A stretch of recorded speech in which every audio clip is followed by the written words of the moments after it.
One of the most repulsive yet delicious holiday treats my family made every year during the Christmas season was, and still is, the Hello Dolly, or Hello Diabetes if you will.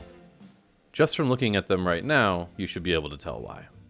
While most Hello Dolly recipes you'll find online have some redeeming ingredients like coconut or nuts, there is no redemption in my family's variation, which I still can't really find a similarly disgusting version of anywhere else online. You see, every ingredient in my family's Hello Dolly is just some form of nutritionless sugar. Let's make it, and die young, or old and mushy, whatever.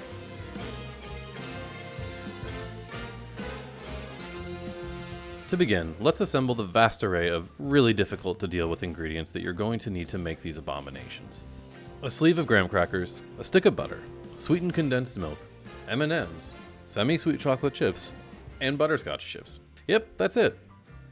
Now, let's begin by lining an 8x8 baking dish.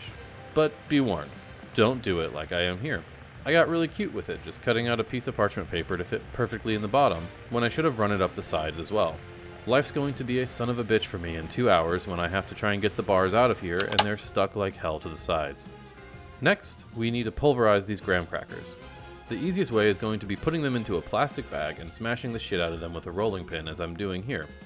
The most eco-friendly way will be using a food processor so there's no wasted plastic.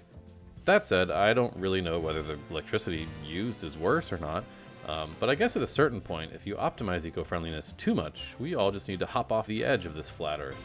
Anyway, set your oven to 350 degrees Fahrenheit. Now, in one very important way, I'm going to deviate from my family's prestigious recipe. Instead of just melting the butter, I'm going to brown it. That makes this fancy. Just place it in a skillet over medium heat and melt, stirring occasionally, until it foams and the milk solids turn brown and it smells nutty. Remove from the heat and place the brown butter in a bowl to cool a bit. Next, we'll combine the graham cracker crumbs and brown butter to make a crust on the bottom of the dish. I'm just doing this in the bowl that the brown butter was cooling off in because it's really not cool yet and I don't want to burn my fingers. Press the crust mixture firmly into the bottoms, edges, and corners so you can create a solid layer to build upon. Now, the really hard part. We're going to top this with everything else. Sprinkle over top a handful or so of everything except the sweetened condensed milk. Then, crack that can open and drizzle it all over. And do it completely incompetently so that the one part of it doesn't actually come off and it starts oozing sweetened condensed milk everywhere, and you have to wash your hands 30 times to figure out a way to make this not look ugly on screen, and then you give up anyway and just do it how it is. Because in the end, does it really matter on a dish like this that looks like trash, is trash for you, but for some reason just works if you grew up with it, but probably doesn't if you didn't?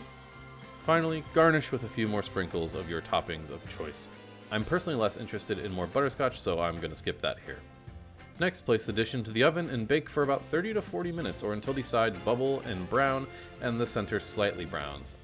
I overdid it just a little bit here because I was making fried chicken at the same time and kind of forgot about it.